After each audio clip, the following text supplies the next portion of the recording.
Boy, you're doing good. Okay.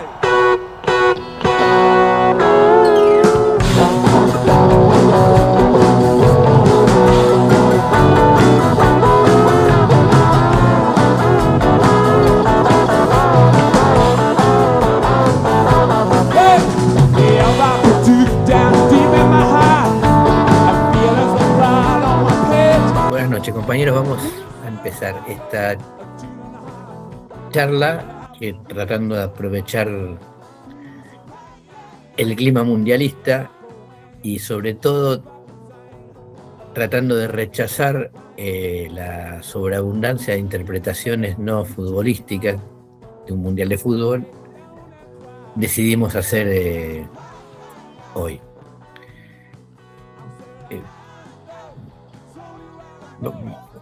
Hay algunas cosas para decir, pero lo primero que pensaba plantear era que si hablamos de los socialistas y el mundial, los socialistas con el mundial lo vivimos igual que los no socialistas. Es un mundial de fútbol y se trata de fútbol y opinamos sobre fútbol.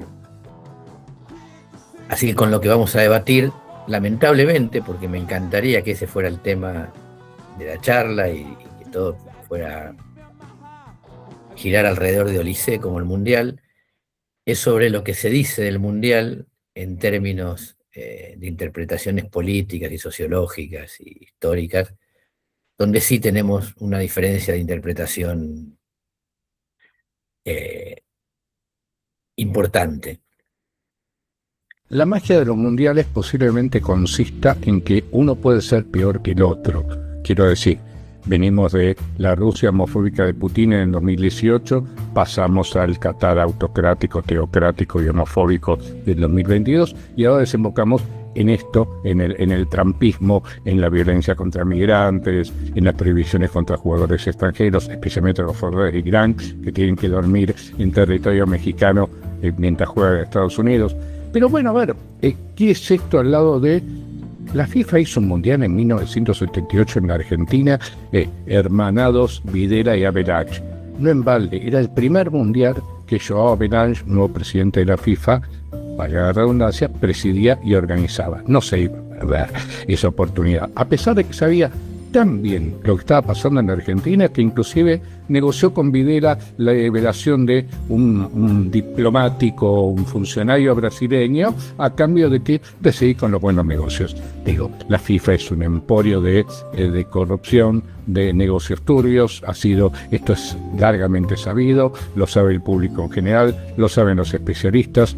Digo, no estamos encontrando grandes novedades. Tampoco podría decir que este es el punto más alto, que el Mundial de Estados Unidos es el punto más alto. Posiblemente sea una cuestión personal, biográfica o local. El más irritante, el más grosero, fue en la Argentina. Ahora bien, una cosa interesante también para tomar en cuenta. En todos los mundiales del 78 para acá, siempre hubo algún tipo de presión social en favor de un boicot. Todos fracasaron.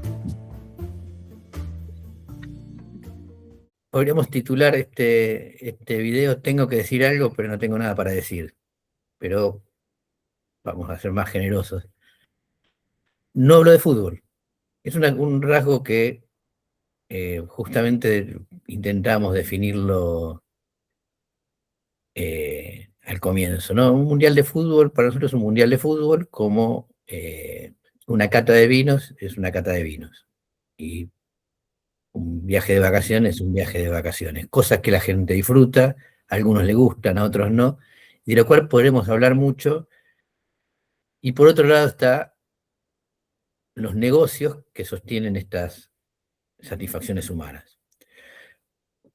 Pero vamos a tratar de explicar por qué el mundial, a diferencia de la cerveza, otra cosa que muchas personas de la clase obrera disfrutan y consumen, pero rara vez se escuchan videos como este que acabamos de escuchar alrededor de la cerveza o de la empanada de carne, cualquier cosa que los seres humanos consumimos, suscita esta actitud.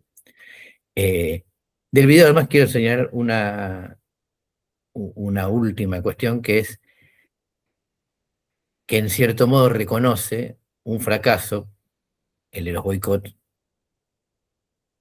que para nosotros es esencialmente reaccionario, intentar un boicot,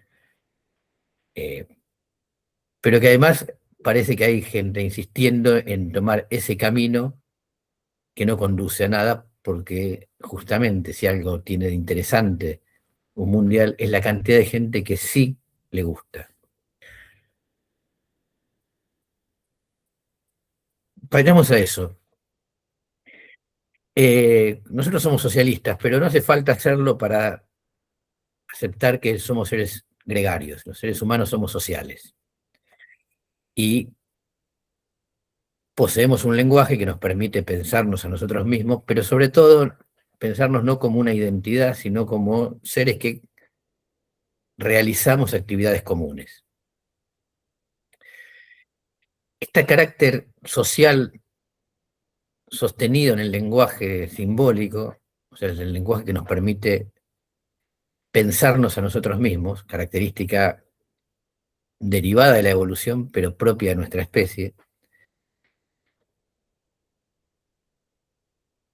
hace que la idea de lo compartido no solamente sea una vivencia eh, física, por decirlo así, una existencia física. Somos seres sociales porque la sociedad es la que nos provee de los medios para sobrevivir, sino que los seres humanos necesitamos saber de esta existencia social. Por lo tanto, compartir con otros es una necesidad. Esto estuvo muy patente durante el tiempo de pandemia, aún quienes no tenían problemas de subsistencia, quienes tenían ingresos o cobraban rentas o tenían salario, la pasaban mal. Porque los seres humanos necesitamos hacer cosas con otros, y si estas cosas con otros se van, como sucede en la sociedad capitalista, se pueden realizar de manera muy segmentada y separada, necesitamos espacios en los que vivamos la experiencia de lo común. Todas las sociedades han tenido este tipo de necesidad con mayor importancia en la medida en que la vida orgánica se vuelve menos inmediata. Lo hemos visto en otras charlas, nuestra relación con la producción, con la distribución y con los bienes, la propiedad de los medios para producirla es tan ajena que la vida social aparece siempre velada, pero siempre es necesario experiencia de vida común. Esto ocurre en todas las sociedades, pero el capitalismo tiene que tener su propia modalidad de realizarlo, y esa modalidad es, como todo en el capitalismo, masivo, estandarizado y separando al productor del consumidor. Los espectáculos de masa son uno de los grandes eventos en los que se puede vivir esta sensación, esta experiencia de lo común. Y son un invento capitalista, obviamente. El rock es un invento capitalista y los espectáculos de rock son un invento capitalista y la misa ricotera es una expresión de esto, aunque quizás no tan cercanos a nosotros ahora, pero las carreras de automóviles son un show masivo y capitalista, y los deportes con sus estadios que han traído ellos de la mano, los deportes británicos competitivos y de equipo, son una creación capitalista. Esta es la manera de resolver la experiencia de lo gregario en el mundo capitalista.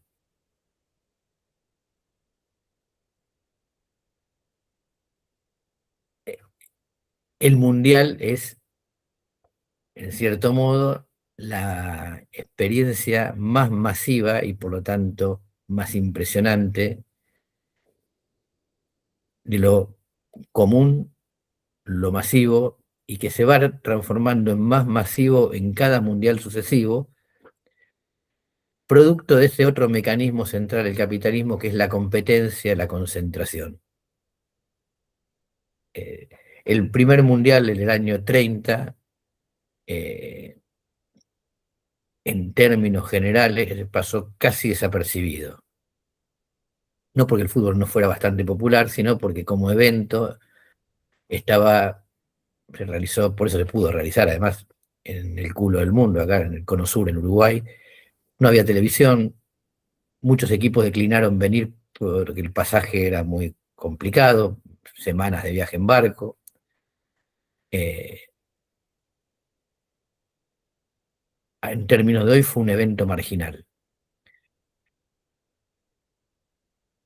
Pero el día de hoy el Mundial es uno, si no el mayor evento, no solo deportivo, sino en el que gran parte de la humanidad está durante un tiempo siendo parte de algo en común.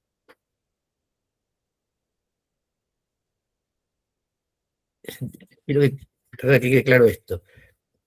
Esto de que sea algo en común es muy importante. Y cuando un equipo sale campeón, produce en ese país la sensación de que hay algo, hay un disfrute común que podemos expresar en un festejo todos juntos. Esto tiene nada que ver ni con la identidad, ni con el nacionalismo, simplemente con algo que constantemente estamos buscando. No hay nada más eh, repetido en la vida que la búsqueda del festejo, y no hay nada más necesario para un festejo que no hacerlo solo. Y una fiesta se mide en parte por la cantidad de invitados. Es una variable importante porque ahí el número expresa el sentido de lo común.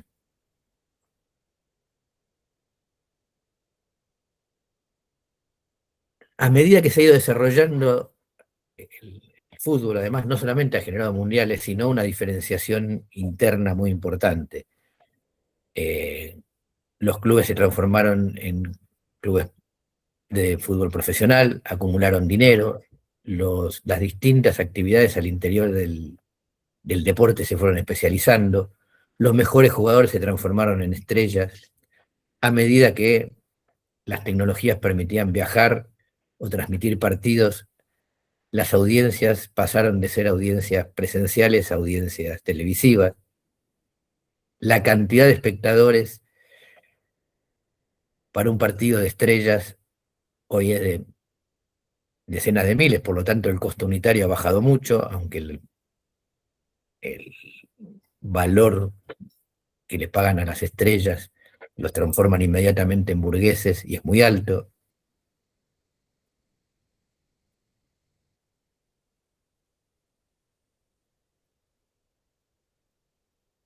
Y entonces el fútbol no solamente provee una satisfacción corporal en jugarlo o en ir a la cancha, sino la percepción tangible de la sociabilidad. Y esto el Mundial lo expresa en un modo superlativo. Ahora, ¿por qué lo expresa el fútbol? ¿Qué característica tiene el fútbol para que haya mundiales y no haya, por ejemplo, eventos similares de música?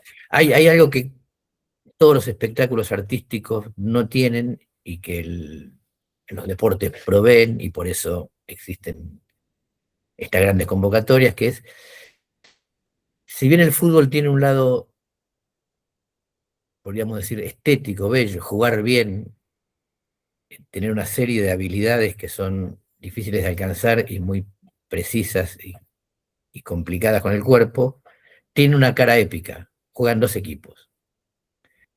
En las expresiones artísticas no hay épica.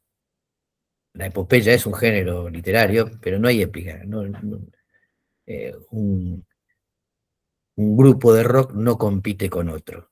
A pesar de que es tan importante la épica, que por un lado se arman bandas o grupos de fans que se posicionan como si estuvieran en una batalla entre grupos musicales o bandas de música, o se intenta incluir la competencia en otro tipo de actividades, como por ejemplo las competencias en poesía o rapeadas, porque hay una cierta percepción de que son dos canales de atractivo para los espectáculos.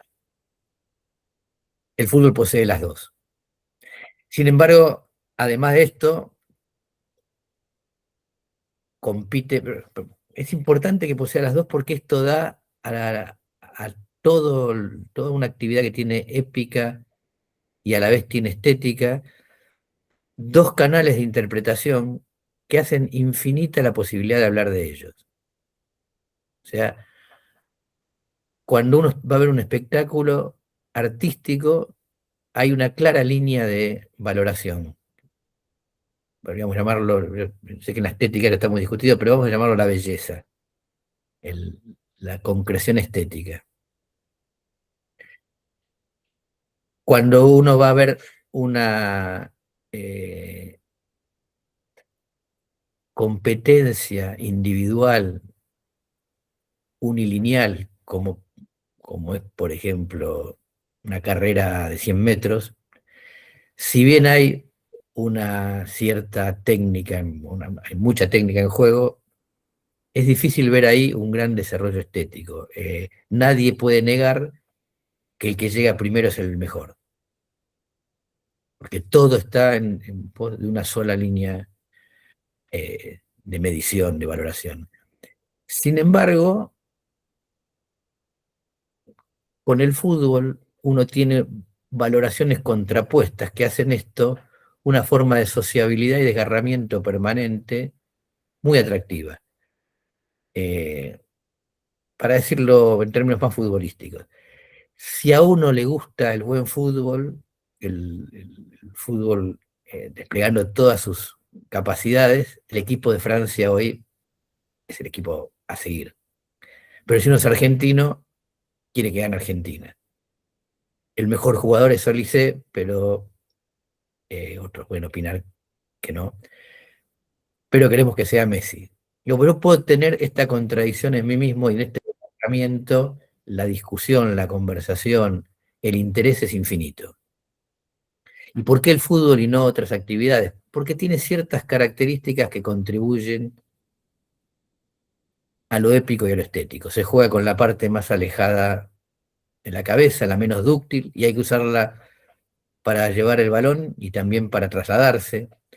Se juega en una cancha muy grande, es una estancia, una hectárea, pero a la vez esa cancha, por un recurso técnico, se achica mucho. Hay muchos jugadores que todos actúan con independencia y total libertad para moverse por todo el terreno. La pelota está muy inflada, se mueve mucho, rebota demasiado, pero en el arco, que es pequeño, hay uno que tiene la potestad de agarrarla con la mano para hacer más difícil los goles.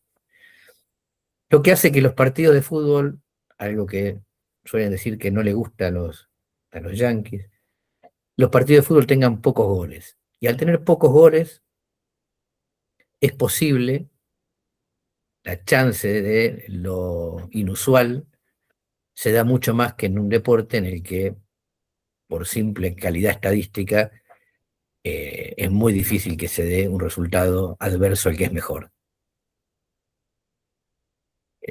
Por eso algunos han dicho que es el deporte que más permite soñar. Es posible que un equipo mucho más débil le haga partido a un equipo superior, porque hacer un gol es muy difícil. Es muy difícil para los dos, pero también hay recursos muy puntuales para llegar al gol. O sea, una serie de contradicciones que hacen que este deporte sea atractivo. Lo digo con el diario del lunes puesto, quiero decir, el resultado en el diario del lunes. Lo es. Ha sido atractivo, aunque compite con otros deportes, le ha ido ganando a todos los demás. Sobre todo a la otra gran corriente de deportes, que es la que se instaló en los países que habían sido colonizados por Inglaterra o parte, habían sido colonia de Inglaterra o parte de la Commonwealth, los deportes de carrera y bateo. Hasta muy cerca del final del siglo XX, la mitad del mundo jugaba al fútbol, la otra mitad jugaba a deportes en que se le pega una pelota con algo, cricket, béisbol, softball. eh, el fútbol ha resultado más atractivo. Y por eso, en esta pelea de grandes audiencias, es la que ha logrado concitar que la palabra mundial realmente represente una audiencia mundial. Esto no sin problemas. La FIFA compite eh, con rivales de toda la vida, como han sido los espectáculos musicales, por decir las carreras de automóviles, con mundiales de otros deportes que se han ayornado para competirle. El rugby no tenía mundial hasta el año 85, pero ahora lo tiene. Eh, por eso, aunque muchos crean que tiene la vaca atada, la FIFA está constantemente teniendo que renovarse y actualizarse para no perder la audiencia que tiene y los espectadores que tiene que ganar.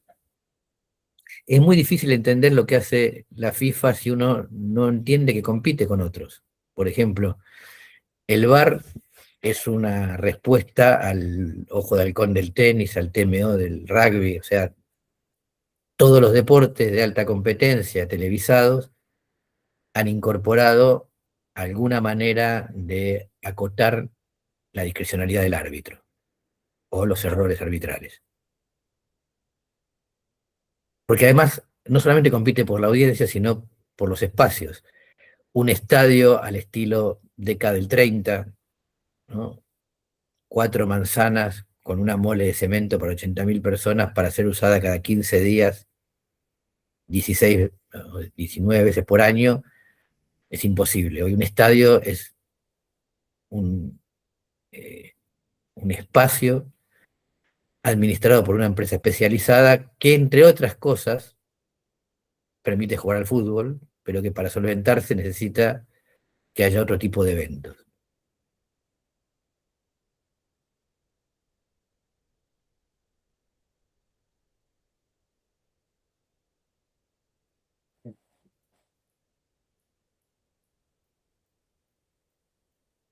Bien, entonces el fútbol es una forma de satisfacción como tantas otras que los seres humanos necesitamos para reproducirnos, o en términos de la clase trabajadora, para reproducir la fuerza de trabajo cotidianamente. No es ni menos ni más necesaria, ni menos ni más útil para la reproducción de la fuerza de trabajo que las necesidades llamadas del estómago, como dice Marx, o a esta la podríamos llamar de la fantasía. De hecho, no hay ninguna necesidad que sea puramente material y del estómago, todas tienen sentido y todas reflejan alguna relación con los otros. Son necesarias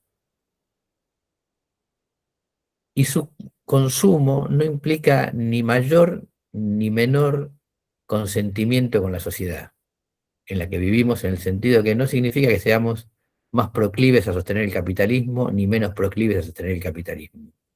Todos tenemos que consumir lo necesario para reproducir nuestra vida.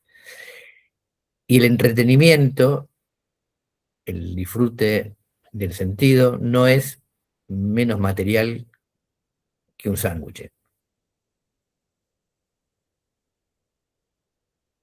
Por eso cuando hablamos de fútbol, como socialistas, nosotros tenemos que dividir entre lo propio de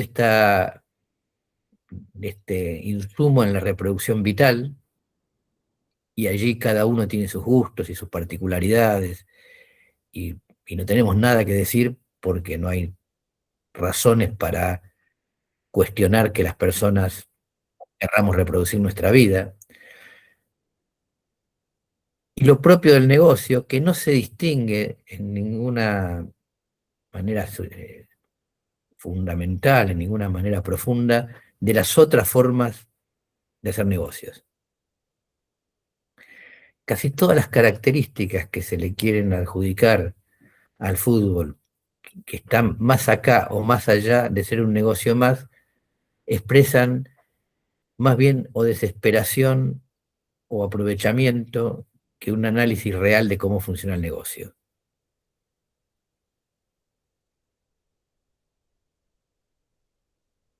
¿Cómo funciona el negocio?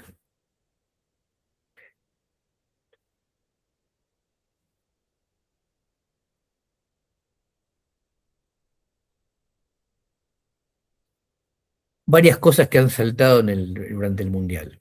Por empezar, el negocio funciona convocando jugadores de todo el mundo porque es un negocio global. Algunos países que se han desarrollado previamente, por ciertas razones, han tenido mayor capacidad de producir jugadores de fútbol y otros menos. Esto no tiene nada que ver con una cuestión ni genética, ni específicamente de dinero, ni de tradición. Es la historia. Los países que, bajo el influjo de los comercios británicos y siendo países independientes, comenzaron a jugar al fútbol a fines del siglo XIX, son los países que juegan mejor históricamente. Es un efecto de la práctica. Refiero a los que eran independientes en Sudamérica y en los países europeos. La India, las colonias británicas, el norte de América, el Caribe, jugaban béisbol y por lo tanto no han tenido esta historia para desarrollar.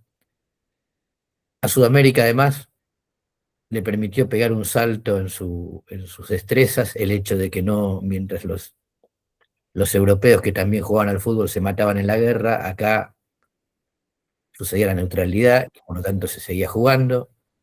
Y esta historia es la que permite explicar que haya una sinergia, una práctica tan arraigada en cantidad y en calidad que siga produciendo jugadores de calidad.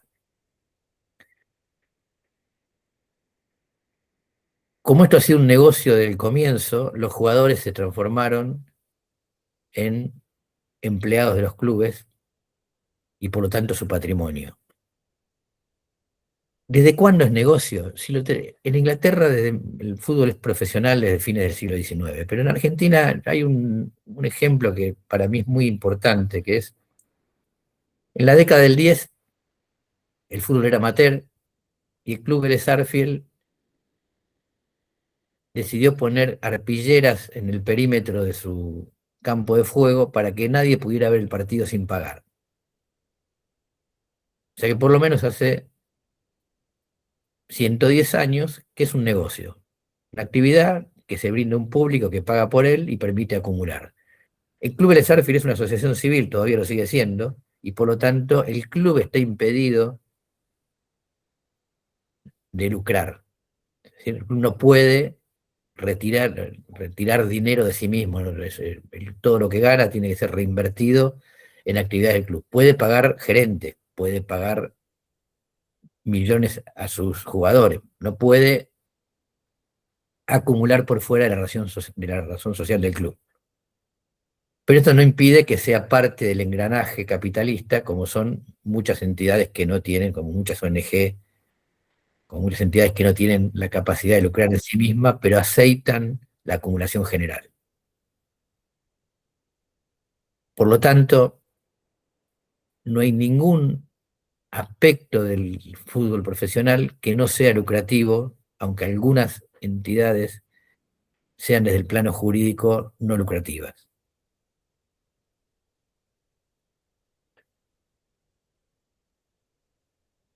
Con el Mundial ha saltado también la idea nacionalista y racista. La nacionalista es esta de que si gana Argelia nos ponemos contentos porque son un país antiimperialista. Pero el gobierno actual de Argelia es un gobierno burgués y no es muy democrático.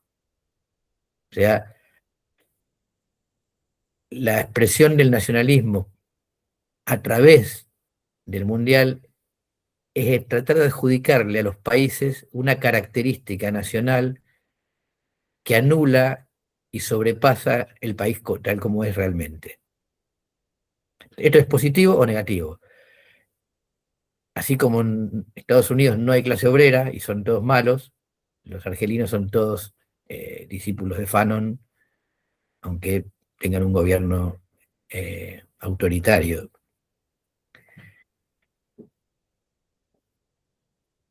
Otro elemento para el que se usa el Mundial es para expresar los fantasmas racistas.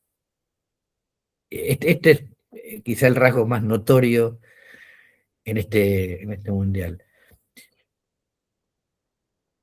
La, el hecho de decir que los jugadores franceses, si son de color negro, son africanos, aunque se diga con el tono de ganan por África, es una expresión de racismo muy profunda, porque significa que franceses solo son los blancos y que cuando los negros nacen en Francia siguen siendo negros africanos.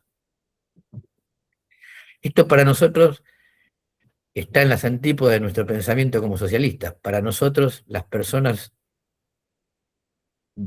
tienen la nacionalidad, por decirlo así, de la nación en la que eh, contribuyen a la acumulación, o sea, la nación en la que son explotados, ni siquiera donde nacieron. Los venezolanos que están en Argentina, desde el punto de vista de clase, son argentinos, están siendo explotadas por la burguesía en el territorio argentino y por tanto no tienen desde el punto de vista socialista diferencia que marcar con los que también estamos siendo explotados, pero nacimos en este país. Pero el racismo futbolístico opera absolutamente al revés. Todos los negros van a ser africanos para siempre y solo merecerían ser jugadores de Francia los franceses. Aunque esto se diga eh, para decir que los franceses no merecerían ganar porque tienen jugadores africanos.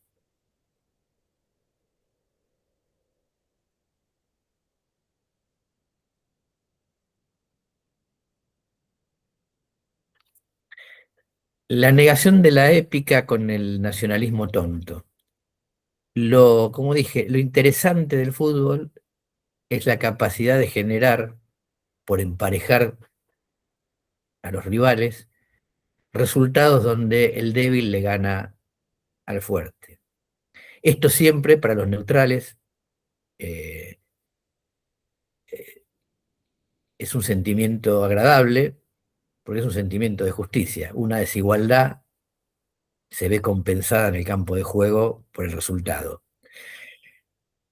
El tema es que cuando se da esto, cuando un equipo eminentemente más débil, con menor capacidad futbolística, de menor valor de mercado, como Paraguay le gana a Alemania, lo que se dice es que los alemanes entonces no son tan buenos. Pero si los alemanes no son tan buenos, el triunfo no es tan importante. Con lo cual se niega la épica otra vez en aras de un nacionalismo tonto. Realmente los paraguayos hicieron muy bien en decretar un día feriado porque de acuerdo a la realidad futbolística de ambos países, ese triunfo fue épico. Si los alemanes no son tan buenos y los paraguayos son tan buenos como se ha dicho, entonces no tiene sentido tanto festejo por un 16avos de final. La exageración de las declaraciones. Eh, Bielsa cobra un salario de burgués, dedicado a una actividad específica, cobra millones, y participa del negocio que consiste en presentar espectáculos futbolísticos de calidad para audiencias de miles, de decenas de miles. Ese espectáculo tiene ciertos elementos pautados acorde a satisfacer a la audiencia. No a la audiencia de cada uno, sino a la audiencia global. Entre ellos, las conferencias de prensa, las fotos para mostrar la cara de los jugadores antes de que comience el partido, etcétera, etcétera, etcétera. No hay manera de combatir el negocio y el capitalismo estando adentro y diciendo es feo. De hecho, Bielsa cumple un papel específico que es ser el rebelde que no se revela. En la foto agacha la cabeza o dice que el fútbol ya no es como era antes. O sea, todas las cosas de las que él es parte como engranaje, denunciadas sin dejar de ser parte del engranaje. Con este inconveniente, si realmente se valora el fútbol, ¿por qué hablar en los lugares donde hay que hablar de fútbol de otra cosa? De la misma cosa de la que se participa. Bueno, por esta cuestión de que hay toda una corriente de interpretación de que esto no es solo fútbol, sino otra cosa. Pero como vamos viendo, cada vez que la otra cosa aparece,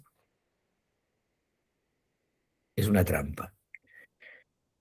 Las dos últimas, las que aparecieron el año 2022 y este año. El año 2022, el triunfo era el triunfo del campo popular, de la alegría de la gente, etcétera, etcétera. Y entonces festejar era contribuir a la lucha por el triunfo de las clases populares. En el 2024,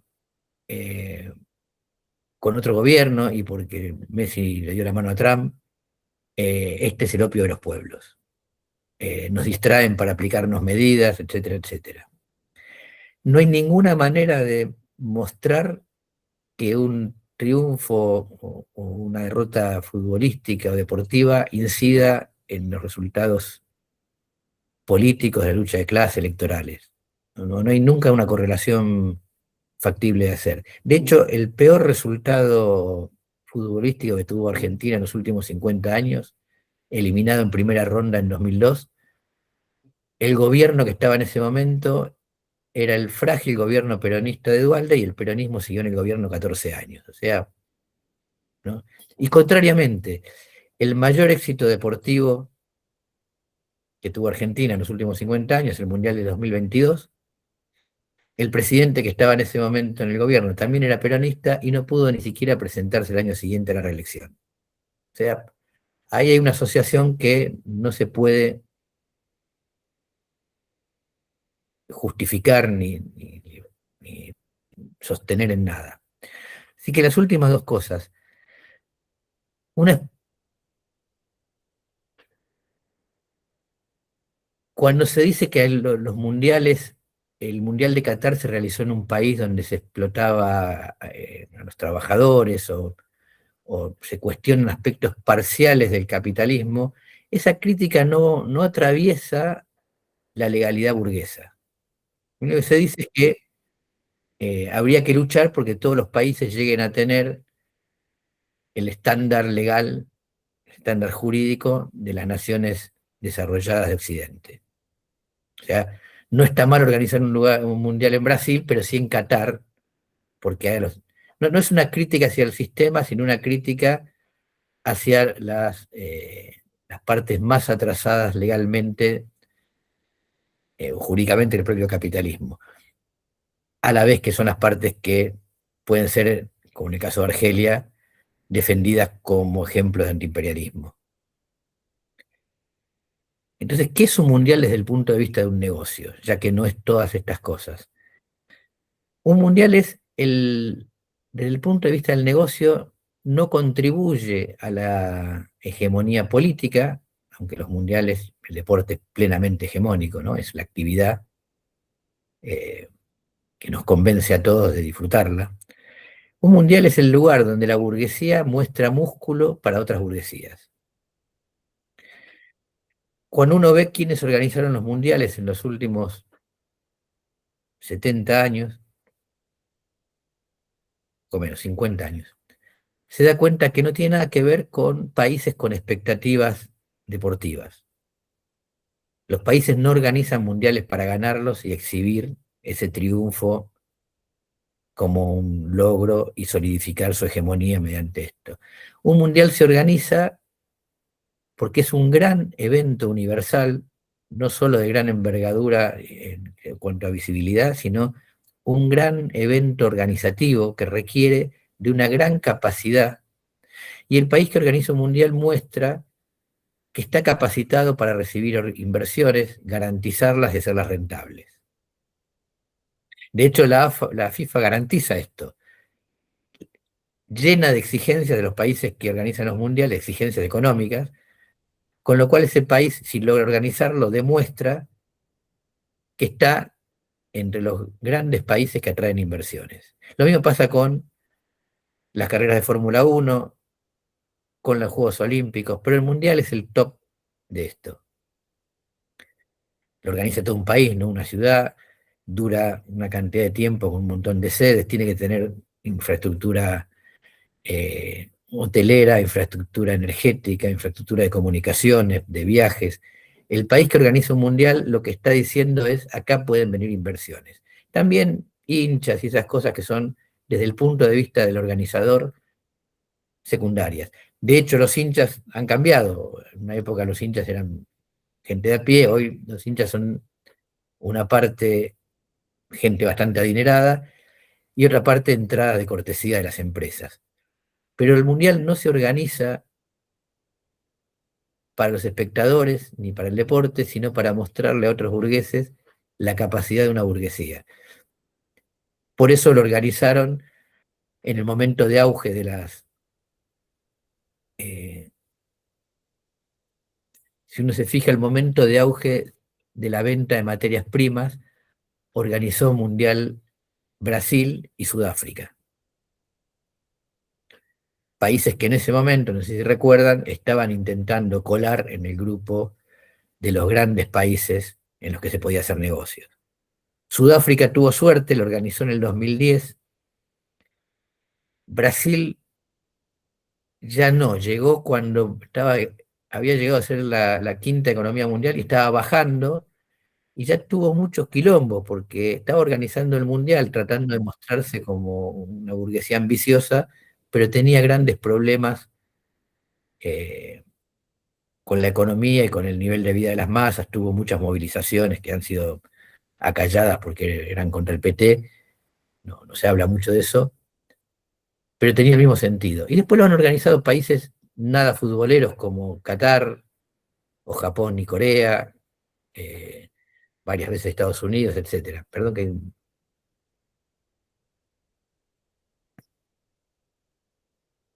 Entonces, este es el sentido del mundial. Desde el punto de vista burgués de los negocios, es un gran negocio para visibilizar a una burguesía y su capacidad. Desde el punto de vista deportivo, se ven los mejores jugadores. Desde el punto de vista de la lucha política, nada transcurre a través del mundial que sea significativo. Para nosotros es importante esta distinción porque no es la crítica al consumo lo que permite darle una salida a los problemas de la clase trabajadora.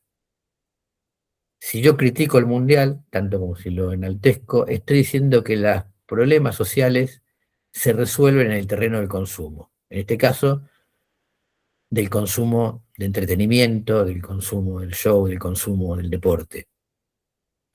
No es a través del consumo que se resuelven las cosas, sobre todo porque, como dijo Alabarces, esto siempre fracasa. Es difícil decirle a las masas, cuyo principal problema es la falta de acceso al consumo, que la salida es no consumir. O mejor dicho, no es difícil decirlo, fácil decirlo, en general lo dice gente que no se priva de nada, pero es difícil lograrlo.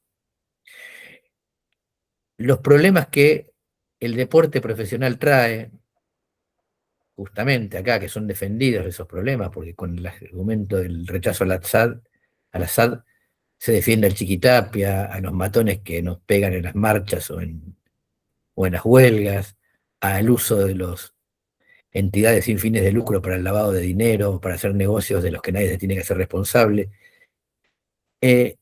Los problemas del fútbol profesional como negocio solo pueden resolverse no con el formato jurídico sin fines de lucro, con el formato jurídico con fines de lucro, sino como todo lo que sucede bajo el capitalismo, quitándole los medios de producir a quienes los usan para acumular de manera privada y reorganizándolos para el disfrute común. O sea, no por el lado de cambiar el consumo, sino por el lado de trastocar la propiedad y la organización de la producción. Esto es así para las fábricas, es así para los viñedos y es así para el fútbol. Si nosotros podemos entender esto de esta manera, entonces el mundial nos queda liberado para disfrutar de los partidos de fútbol, para vivir esa experiencia contradictoria entre lo que consideramos nuestro y lo que consideramos buenos, que solo muy pocas veces en el terreno futbolístico coincide, que el mejor equipo sea el mío y que yo quiera que gane el mejor equipo, pero que en estas contradicciones está el placer que nos producen los deportes. Si no, nos vemos obligados a forzar sobre este disfrute actitudes que no son naturales ni nadie quiere desarrollar, como rechazarlo por burgués, rechazarlo porque se hace en Estados Unidos o porque no dejan a los iraníes viajar de México a Estados Unidos. Todo esto no digo que esté bien, simplemente que no es el rechazo al consumo el que cambia las condiciones de acceso al mismo. Bueno, eran muchas cosas, creo que fue muy confuso, pero ahora podemos hablar de fútbol. Mi primera pregunta, compañero, es que, bueno, yo creo que el capitalismo prostituye todo, ¿cachai? Y ahora con las apuestas, todo eso es terrible. Pero hay una cosa también que, por ejemplo, en Argentina, para tener un diálogo, yo lo digo por la militancia, ¿eh? Tenés que empezar a tener un conocimiento de fútbol para entrar al diálogo con alguien, ¿cachai? Sobre todo en un país como el de ustedes, que es futbolero, ¿cachai? Y lo otro es que muchas organizaciones sindicales se construyeron a través del sindicato. Yo creo que hay que partir por ahí, dándole un contexto histórico, cómo la burguesía lo prostituyó, pero también el sindicato también se formó a través del fútbol.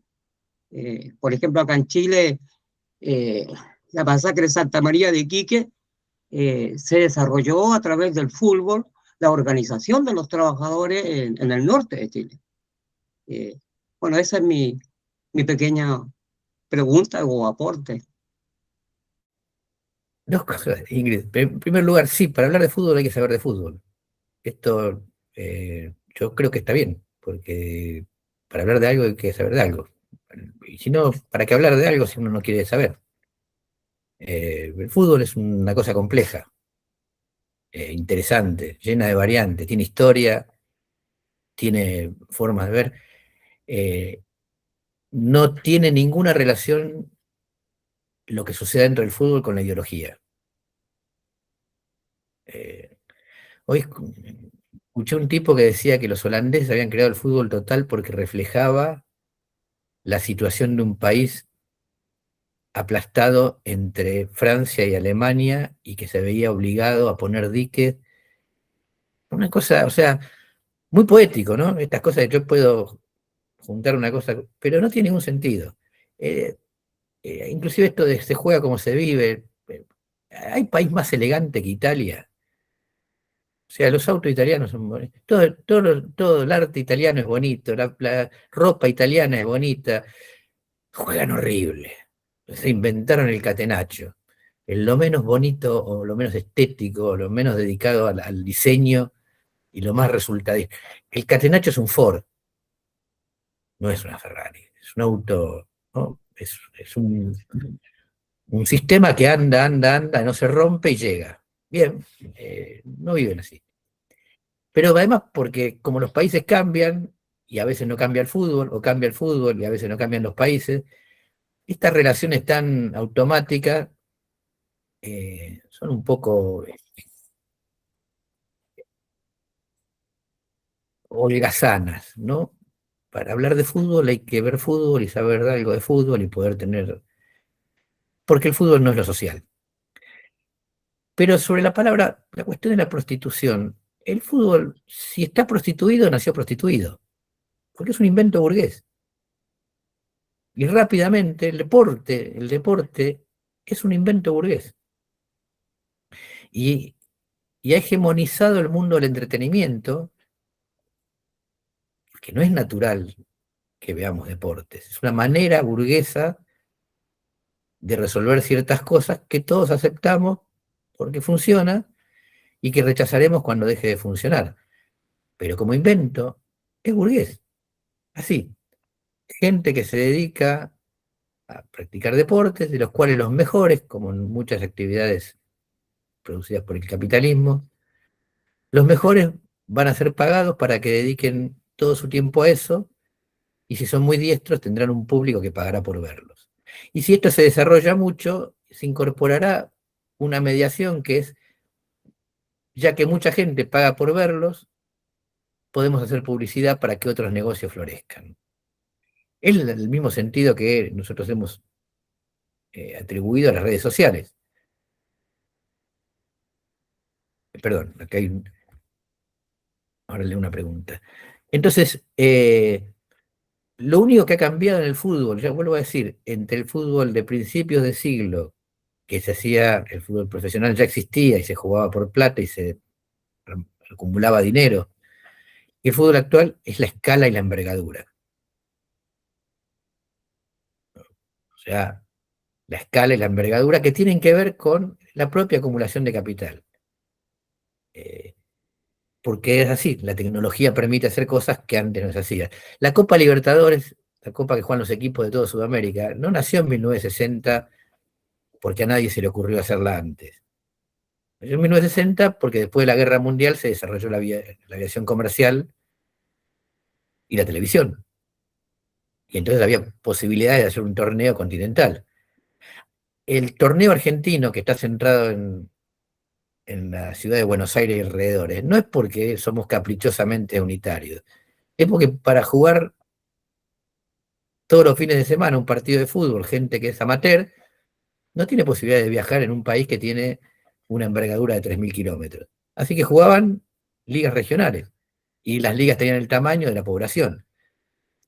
No hay mucha ideología en el desarrollo de las ramas económicas, hay lógica económica. Ahora,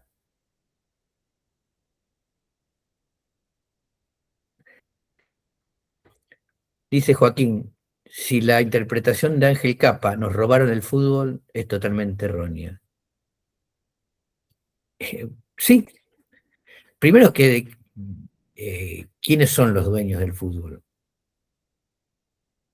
O sea, si los dueños son los que podemos jugar, todos somos dueños del fútbol, como somos dueños del vino, como somos dueños de las empanadas. Vuelvo a decir, eh, para jugar al fútbol hay algo que pagar, igual que para tomar cerveza.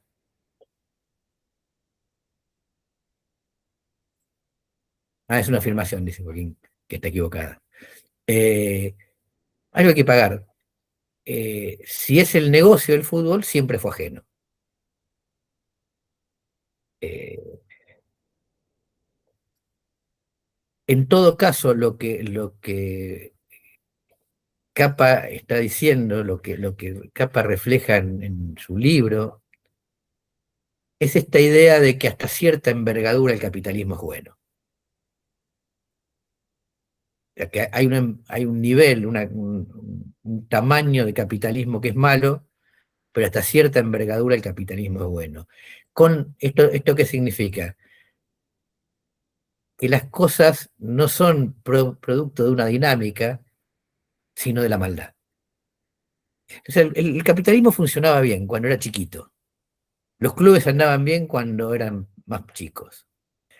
Todo andaba bien cuando la envergadura era menor. Y después vinieron unos avaros que quisieron avariciosamente crecer y apropiarse de todo, y por ellos, a los que tenemos que combatir, todo se puso feo.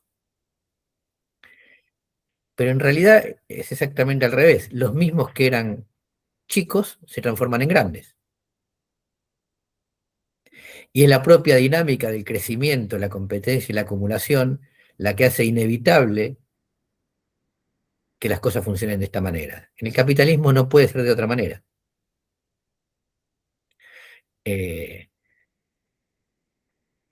de hecho, si uno piensa, ¿no? Hay asociaciones civiles todavía en Argentina, sí, rodeadas y funcionando rodeadas y totalmente interconectadas con empresas capitalistas, pagando a burgueses para que brinden espectáculos dentro de esas asociaciones civiles. La mayor parte de los clubes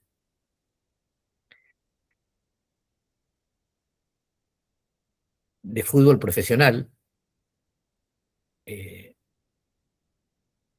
si uno analiza sus presupuestos, se da cuenta que lo que justifica su rol como clubes, tener algunas actividades amateur, son una porción pero muy menor, quiero decir, en los clubes grandes, 2 o 3% del presupuesto. Claro, existen, e inclusive en algunos clubes grandes, a simple vista parecen importantes, son más importantes que en otros clubes. Pero cuando uno analiza esto en proporción, se da cuenta que lo que se destina al deporte, al deporte no profesional, a las actividades propiamente deportivas no rentadas, está más que compensado con los beneficios fiscales que esos clubes tienen por funcionar como asociación civil. Y esto hace que los burgueses que están adentro de este negocio prefieran las asociaciones civiles mucho más que las sociedades anónimas. Acá en Argentina nunca hubo riesgo de que el deporte se transformara en sociedad anónima. Porque los burgueses que participan de esto obtienen mejores beneficios siendo el presidente de los clubes y no teniendo ninguna responsabilidad. Así que sí, todo este discurso de Capa, Bielsa, eh, tan agradable, ¿no? Al oído de que hay una actividad que resiste a la avaricia capitalista y que esto se expresa de diferentes maneras. Es una tontería que no resiste análisis.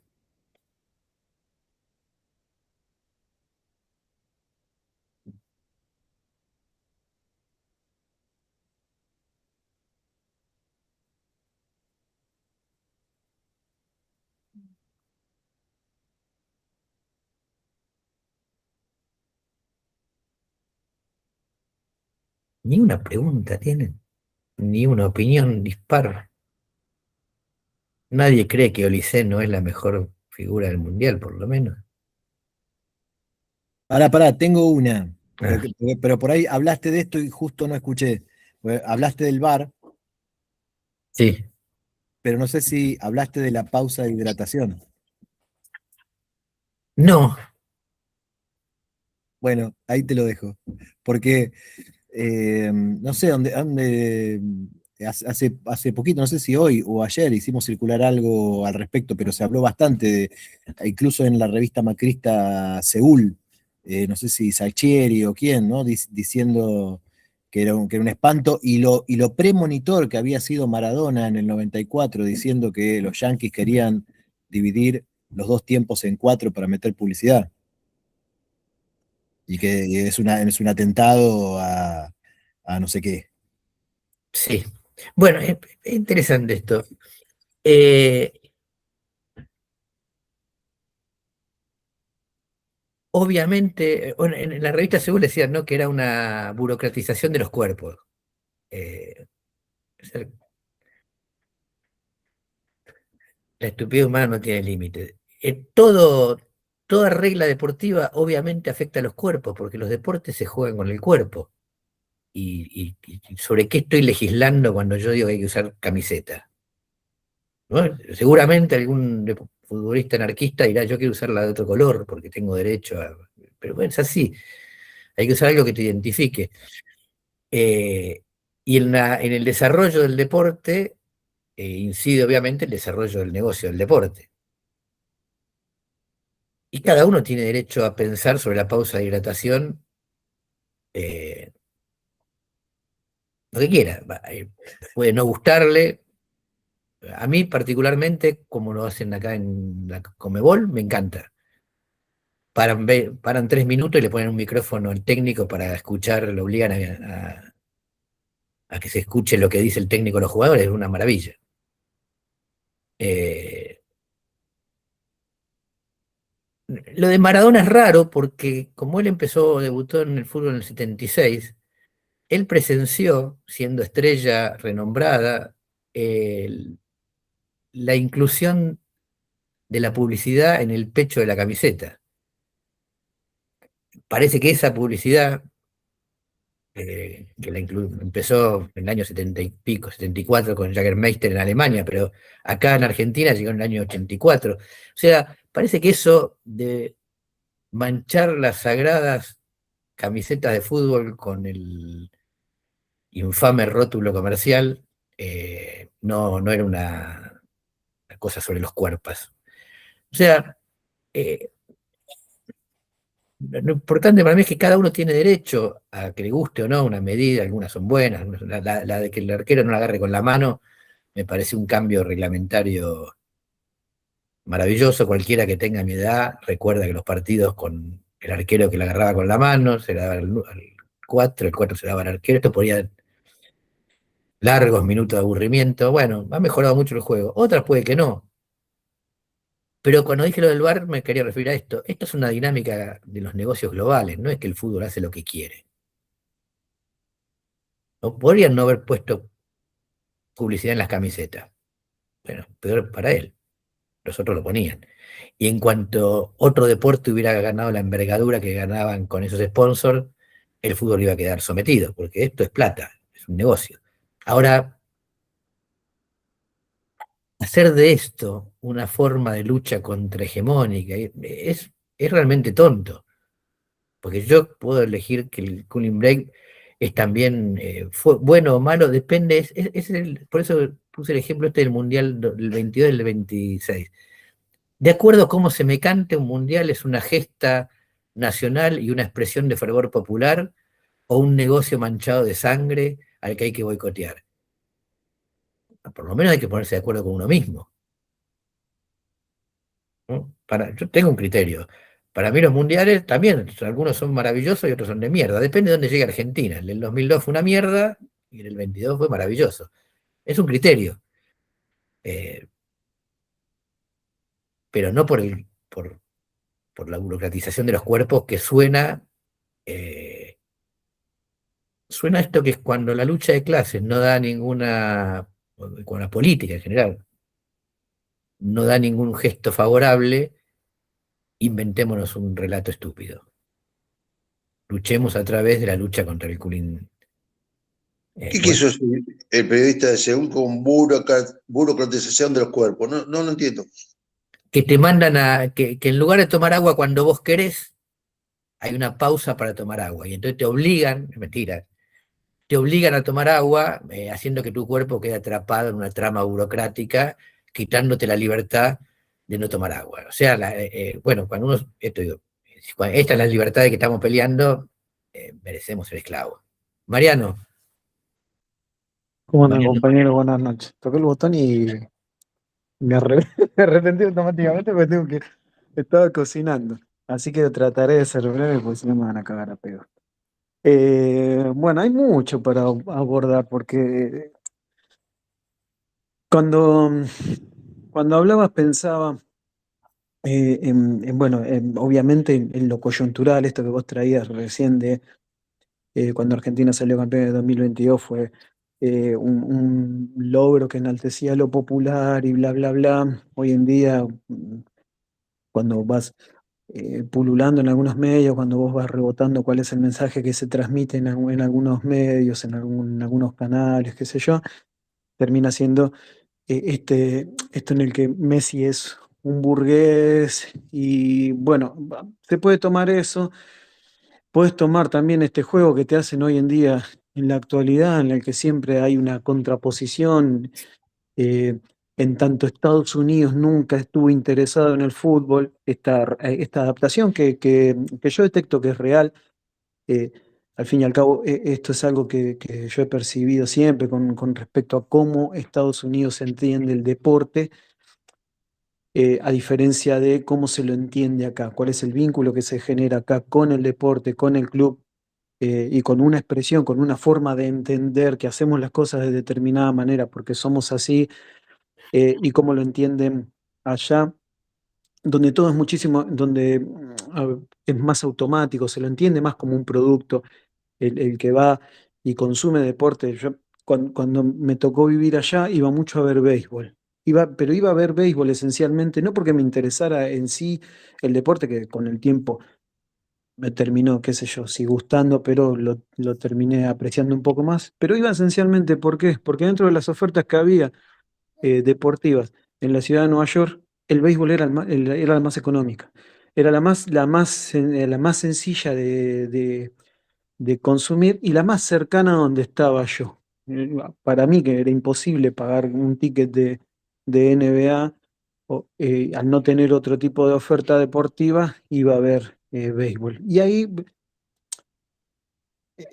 y en esa composición que se da dentro de los estadios, y en eso también que mueve muchas veces al público norteamericano a consumir un deporte tal como consume cualquier otra cosa, donde no se genera un vínculo más allá de lo inmediato, eh, y en muchos casos también obedece a lo coyuntural, como pasa hoy en día en la ciudad de Nueva York con el básquet, que genera simpatía, pero de repente parecía que todos los neoyorquinos eran los fanáticos del básquetbol, cuando yo puedo asegurar que esto no es así. Pero no es que hable, no se trata acá de hablar mal, porque muchas veces lo que hacen, lo que toman los discursos de este tipo es, en tanto yo no pertenezco todo el tiempo, o en tanto yo no me identifico todo el tiempo con mi club, con los intereses de mi club, con las necesidades de mi club, no entiendo, no soy parte.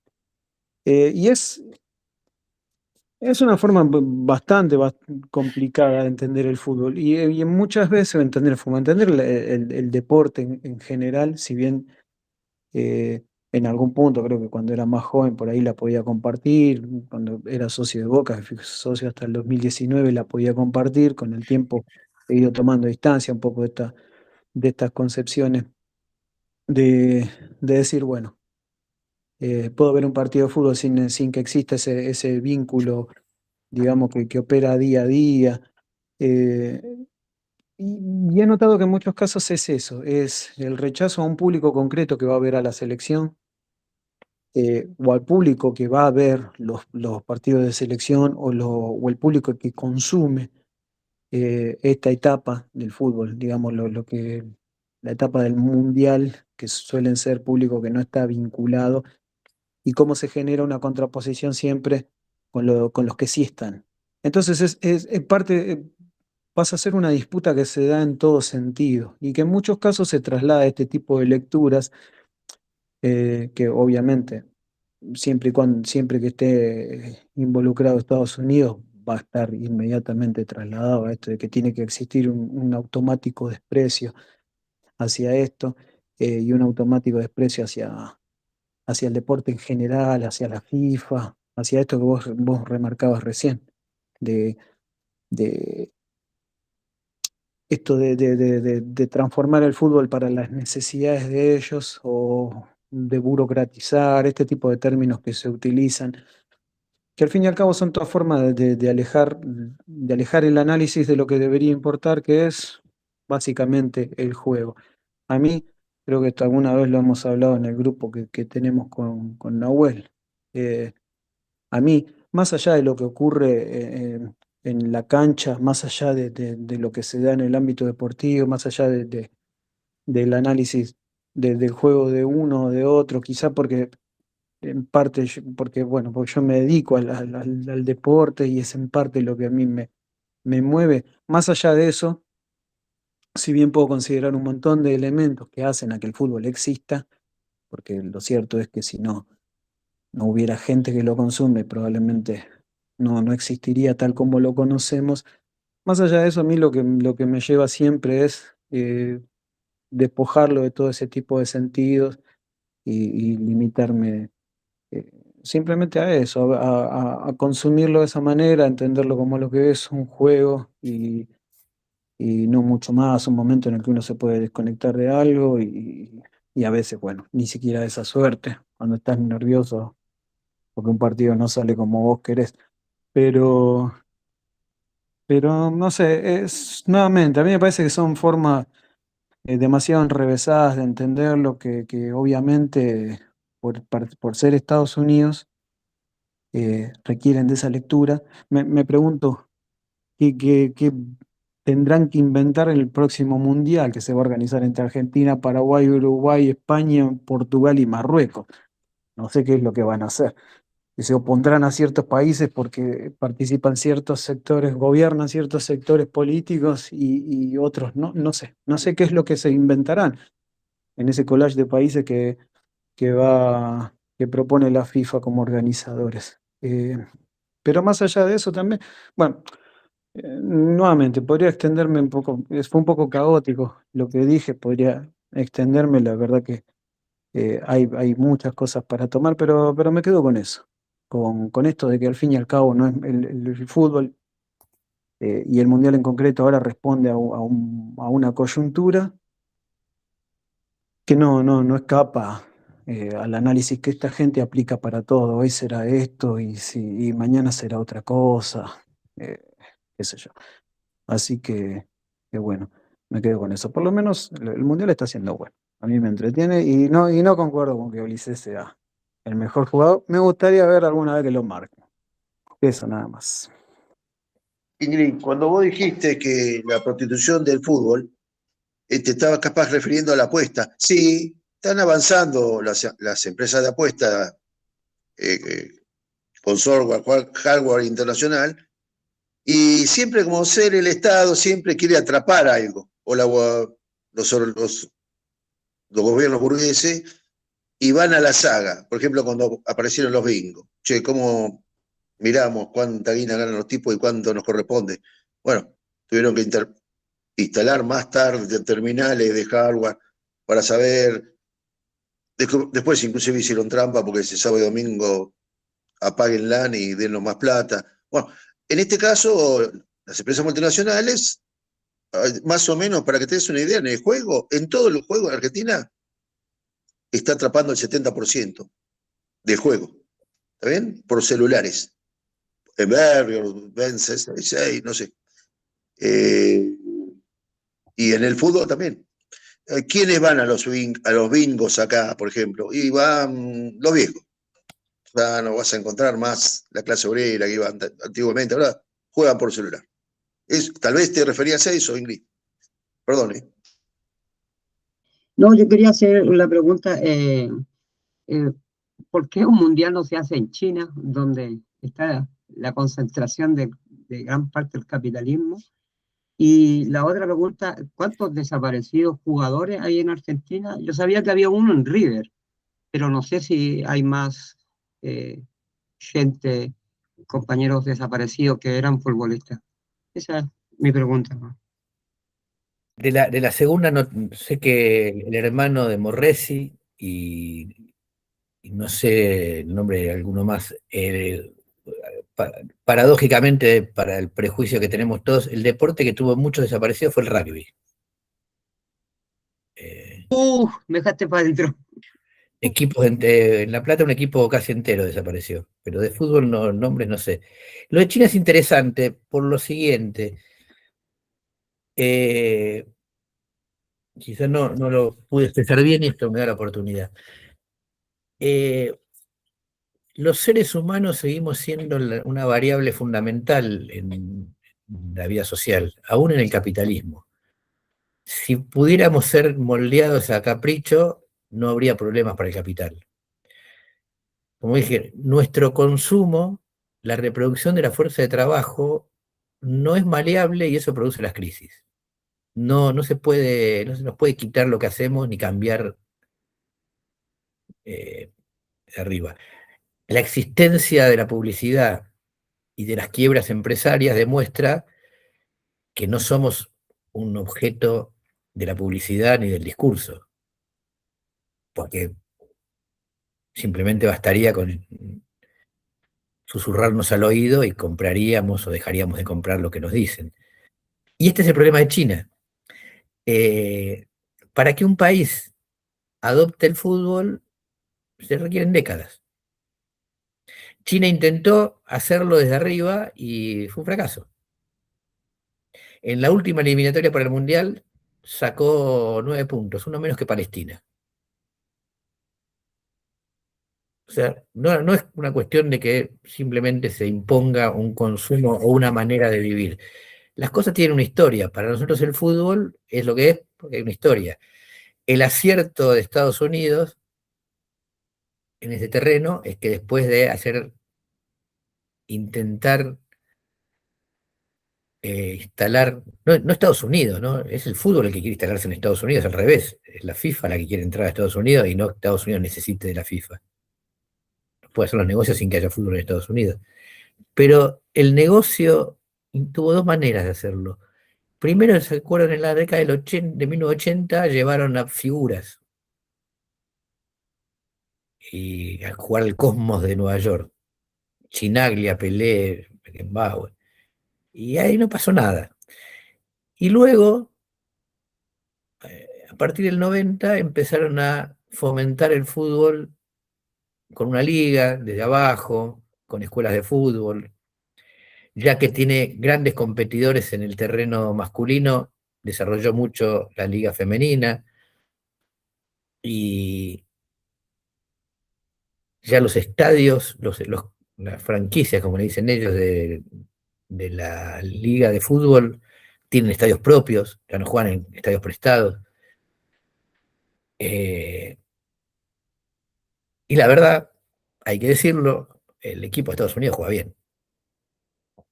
En este mundial juega bien. Los partidos que jugó es un equipo que juega bien. Entonces, China le falta todo esto. Los chinos eh, no tienen una historia de fútbol. Por lo tanto, tenía una idea Jinping de desarrollar el fútbol, quería hacer un mundial para el 2030, pero ni siquiera logró clasificar. El único mundial que clasificó fue el del 2002, que comió 9 goles. Porque, bueno, afortunadamente para nosotros que queremos cambiar esta sociedad, no somos tan maleables. Es que cualquier cosa, ¿no? Esta idea ahora muy prevalente también, de que cualquier cosa que nos dicen, nos convencen, somos todos idiotas y votamos contra nosotros mismos. Esta idea despreciativa de la clase trabajadora, ¿no? Es decir, no es tan fácil hacernos vivir de una manera o de otra. Y China no tiene ninguna tradición futbolera y construirla lleva décadas. Lo mismo le pasa a la India. Y esta es la paradoja. Eh, el continente más poblado, que tiene el 60% de la población mundial, no juega al fútbol. Lo ve, pero no lo juega. Se vio ahora que en la primera ronda quedaron eliminados 8 de los 9 asiáticos. Prácticamente fue una ronda para sacarse encima a los asiáticos. Pero no.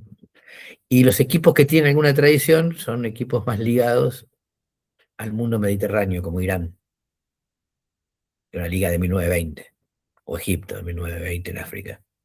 Esa zona, es África, pero el fútbol, por decir, es un deporte, es una pasión, está inscripta en nuestra biografía, por lo tanto incluye cuestiones de mucho sentimiento, pero es un producto, acá también.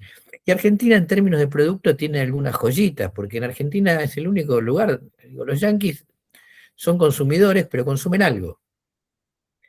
Argentina es el único país donde no te venden algo que no es nada. Ejemplo. Voy a decir 3 ejemplos de hinchas argentinos comprando humo. Es un producto que Argentina produce en exceso, ¿no? Bielsa, BKCS. 3 ventas de humo muy importantes. Hubo un montón de hinchas de Independiente que pusieron plata a través de la colecta de Santi Maratea para salvar a Independiente de la quiebra. Humo. ¿Por qué digo humo? Porque los burgueses que dirigen el club lo quiebran y un montón de personas ponen plata, pero no para. O sea, una cosa es ser socio del club, donde yo tengo un derecho, pago por un usufructo. Una cosa es comprar una entrada, donde yo tengo un derecho, pago por un espectáculo. Y otra cosa es poner plata por nada. Los de San Lorenzo hicieron lo mismo, para un estadio que jamás van a tener en Avenida La Plata. Hay un montón, igual que los hinchas de Boca en la década del 70, un montón de hinchas de San Lorenzo que tienen parte de un estadio que nunca va a existir. Y en Boca esto ya es maravilloso, que se paga una cuota por hacer una cola. O sea, socio adherente es un socio que nunca va a entrar a la cancha como socio adherente, para eso tiene que pasar a socio pleno, pero todo lo que paga como socio adherente no cuenta de ninguna manera, es plata perdida, humo. Así que en términos de productos deportivos, somos el primer mundo. Nadie ha inventado fantasías vendibles como acá, porque es un producto. Y a la vez es una pasión y a la vez es una satisfacción de alta complejidad.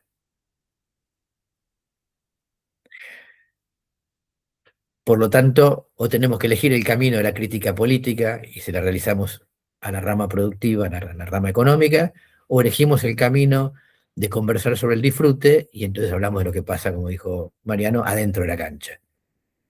Tratar de que una cosa y la otra se conecten no lleva a ningún lado.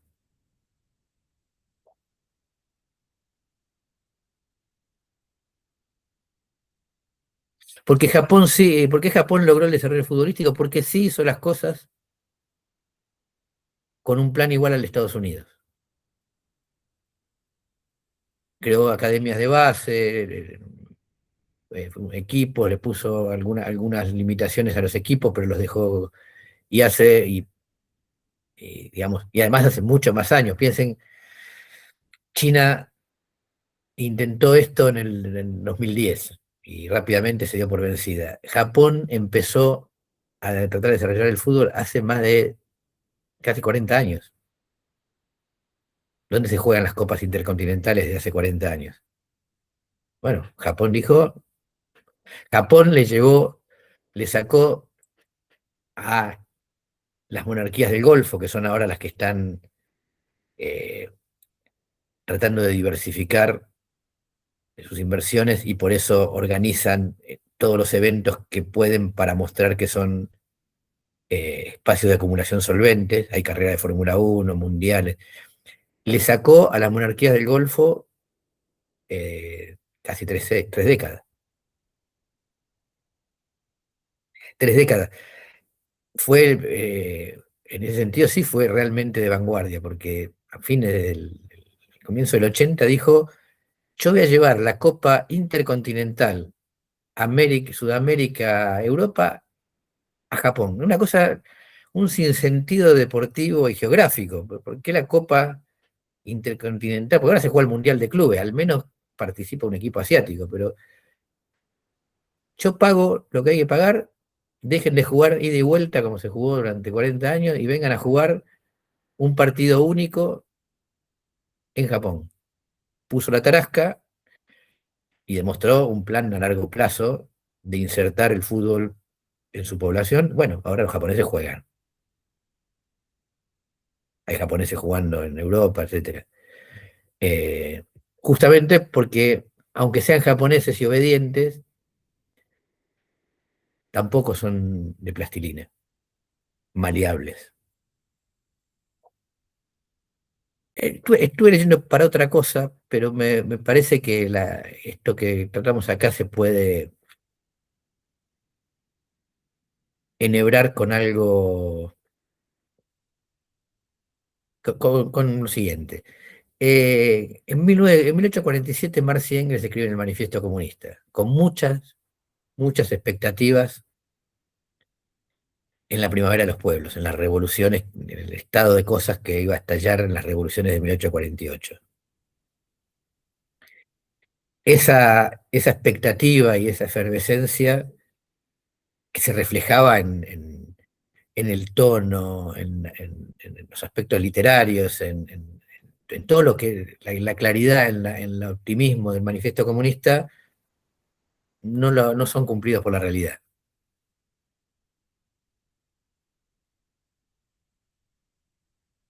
Marx y Engels dicen, tenemos que pensar mejor, más tranquilos. Si ahora la lucha de clase no nos ofrece una nueva oleada revolucionaria, no nos adaptemos a la realidad. Sigamos pensando. Y ahí surgió el capital.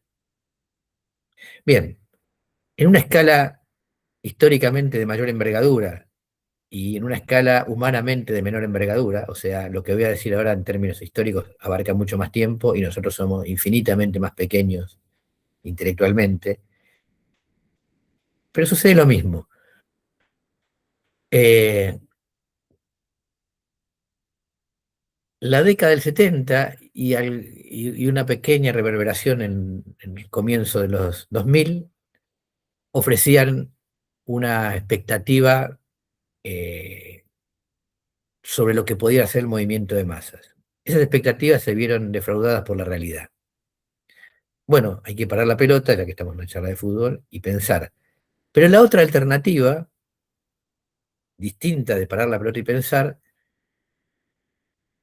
es buscar qué cosa nos hace un guiño y aferrarnos a eso. Todos estos argumentos que estuvimos viendo de tratar de que en los consumos y en los disfrutes populares, en su rechazo o en su enaltecimiento, vamos a encontrar la manera de cambiar el mundo, es lo que Marx y Engels se negaron a hacer. Porque es notorio, eh, los recitales del Ali Espósito que se tatuó Perón en el brazo y el velorio del Indio son la revolución en ciernes. Eh, un, un mundial en el que juegan millonarios son la contrarrevolución personificada. ¿Cuánta boludez? Hace décadas que los futbolistas son burgueses. La revista Forbes sacó una nota sobre las inversiones de los jugadores de la selección argentina. Pero no hace falta que lo saque la revista Forbes. Está bien que muchos han surgido de entornos pobres y son poco educados, pero ¿por qué la gente va a ser idiota por siempre? O sea, un tipo que gana millones de dólares, ¿qué creen? ¿Que lo pone en una caja de zapatos porque así se hacía un fuerte Apache? Todos los jugadores de fútbol de primer nivel son burgueses porque invierten la plata y reciben retorno, o sea, plusvalía. El punto ahí es que el burgués es una figura social, no un tipo de ser humano. Esto que decimos siempre, hay que terminar con la poesía y hacer ciencia. El burgués es una posición en la vida social, es el tipo que no vive de la fuerza de su trabajo y por lo tanto, y además tiene la capacidad para comprar fuerza de trabajo ajena y acumular. Puede ser simpático, dulce, inteligente, diestro. Puede ser un tipo con el que además de la guita que tiene, uno quisiera haber casado a su hija. Tienen que ver los atributos personales con el carácter social. Es como pensar que los obreros, por ser explotados, somos todos simpáticos. No, nada que ver. Esa gente que nos hace saltar gritando un gol son burgueses. Esos son nuestros explotadores. Y si no están ahí elegidos para gobernar el país, sino para hacer algo que hacen bien.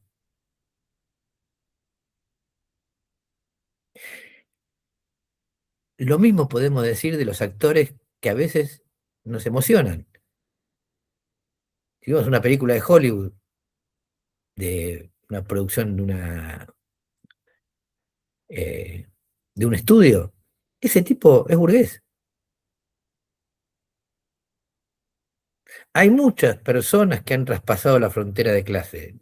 Esos son burgueses. Y eso no quita que, además y simultáneamente, puedan tener una capacidad que nosotros disfrutemos.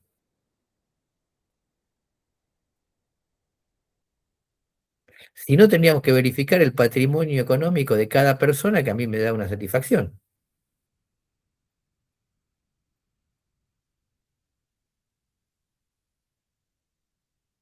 Se dan cuenta que la vida se empobrecería mucho, porque como la burguesía a esas personas que son capaces de dar grandes satisfacciones, sobre todo artísticas o deportivas, a mucha gente le paga muy bien, tendríamos que renunciar a casi todos los que hacen bien las cosas. ¿Por qué? Si ahí no estamos solidificando el sistema capitalista, sino pasándola mejor. Si el carácter burgués de Messi no se solidifica porque yo vea un show, como no se solidifica el de los dueños de cadenas porque compro un vino, sino porque son dueños del medio de producción. Y se puede combatir quitándole los medios de producción, no sacrificando mi disfrute personal, anónimo, minoritario, como una protesta que no va a ninguna parte. ¿A quién que yo le proponga combatamos a la burguesía, dejando de ver a los burgueses meter goles, voy a arrastrar a la revolución? De hecho, ya lo dijo Labarthe al comienzo. Siempre planteamos lo mismo y siempre fracasa. Es muy enternecedor el final de ese videíto, ¿no? Siempre planteamos lo mismo y siempre fracasa. Bueno, entonces, quizá el planteo no sirve.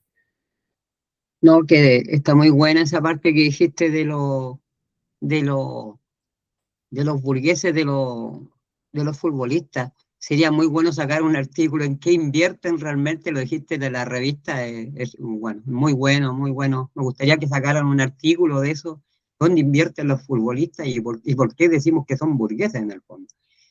Y no, está muy bueno. Y lo que me dejaste para adentro, compañero, que no sabía eso, era lo del rugby. El rugby, yo sé que no es un juego mucho de la clase trabajadora argentina, es más bien de las clases medias para arriba. Me dejaste para adentro en esa parte del rugby. Muy, muy bueno tu aporte, compañero. Lo que pasa, Ingrid, es que en la década del 70 hay que recordar que eh, la coyuntura, por eso cuando hablábamos en otro plenario del voto a Miriam Bregman insistíamos con esto, no podemos mezclar épocas históricas. En la década del 70, lo que se llamaba la clase media, o sea, la clase trabajadora más acomodada, que era parte de la que jugaba al rugby, que iba a la universidad, era de izquierda en gran parte. Y entonces muchos de estos chicos bien, como en todo momento de tensión hacia un lado o hacia otro, muchos de estos chicos bien, que son los mismos que ahora juegan al rugby, tenían conciencia social. Así como ahora hay muchos muertos de hambre, repartidores de comida, que no tienen conciencia social. No es que automática la asignación de ideas por labor. Así que en esos clubes había mucha gente que estaba muy comprometida con tareas sociales, etcétera, etcétera, y honestamente, como era muy importante la impronta estudiantil en esa fuerza social política de izquierda que irrumpió en los 70, Y era amateur, ¿no? Pues era yo me acuerdo. amateur. Sí, sí, sí, era rigurosamente amateur. O sea, te echaban si cobrabas guita. Pero digo, hay más desaparecidos del rugby que del fútbol. Más popular el fútbol, pero evidentemente con menos conciencia.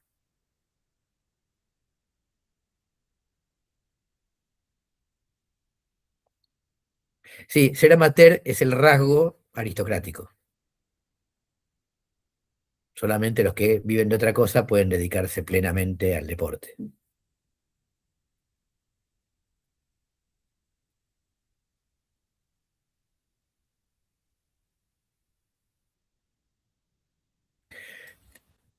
Para terminar, por eso es tan diametralmente opuesta nuestra interpretación de la huelga del año 31 y la del conjunto de la historiografía deportiva. Los que creen que el deporte no es una creación, el deporte competitivo británico no es una creación burguesa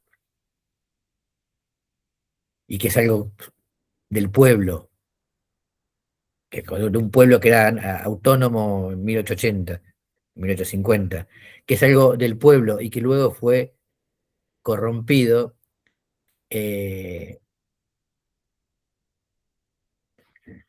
desconocen la brutal pelea que dieron los presidentes de los clubes para seguir aprovechándose de los jugadores, acumulando patrimonio y cuando se lastimaban, se quebraban, se rompían, mandarlos al hospital público. O sea, los jugadores eran una franja precarizada de la clase trabajadora que mediante un par de conflictos y una huelga lograron que se los blanqueara a todos. Eh, y las consignas que oponen deporte por el corazón, el sentimiento, la bandera, a deporte profesional, ocultan que esa era una manera de apropiarse de trabajo ajeno más barato. Y que el profesionalismo no fue la intrusión del negocio en el deporte, esto está mucho antes, por eso digo, desde el momento que se cobra una entrada ya había un negocio, sino el reconocimiento de que había una masa trabajadora a la que no se le reconocían derechos. Y el germen de la huelga del 31 es el que termina en la gran huelga contra Perón del 49, que destruye el fútbol argentino por una década. Pero entonces, hay dos maneras de pensar esto, es clase contra clase o romanticismo versus mercantilismo. En la de romanticismo versus mercantilismo, todo es y no es a la vez. Como dice Capa, nos robaron el fútbol. ¿Cuándo lo tuvimos?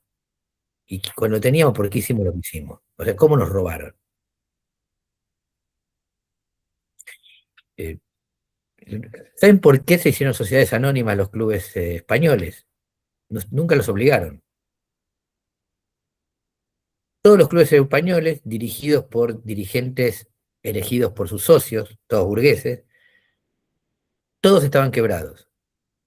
Todos tenían deudas y como los regía, pasa lo mismo que acá, en lugar de regirte el código comercial, que es mucho más duro, te rige la Inspección General de Justicia, que es un circo. Pero bueno, ya había entrado el euro, estaban dentro de la Comunidad Económica Europea, así que la Real Federación les dijo, dentro de 2 años, el club que tenga una deuda mayor de no sé qué porcentaje de su patrimonio, pasa a ser sociedad anónima deportiva. 2 años les dio. ¿Cuántos zafaron? 3. Osasuna, Real Madrid, Barcelona. Pero son sociedades anónimas porque estaban llenos de tránsfugas y ladrones. Ahora también, pero en todo caso, si quiebran, quiebran un patrimonio particular. O sea, no nos robaron el fútbol. Los que estaban en el fútbol eran ladrones y tuvieron que aceptar que eran ladrones y como dicen, malo no es robar, sino que te atrapen. Bueno, ladrones que además no pudieron ocultar, 2 años tuvieron para blanquear las cosas y no pudieron evitarlo. Y así se transformaron en sociedades anónimas. Lo mismo pasa con la Premier League. No es que los neoliberales malos vinieron y apuntaron con un revólver en la cabeza a los clubes. Los clubes tenían estadio del año 1890 y tenían una banda de hooligan a los que no podían controlar. Fueron, hicieron una masacre en Heysel y tuvieron 3 años sin poder ir a jugar a Europa porque eran asesinos. Y además, al año siguiente se les derrumbó un estadio y tuvieron otra decena de muertos por un estadio. Y otra vez lo mismo. Qué lindo que es el club de mis amores, sentimental. Se muere gente. No es que funciona bien y viene alguien y se lo roba. Todo esto funciona para el orto y entonces cualquier cosa, hasta una sociedad anónima, termina siendo mejor.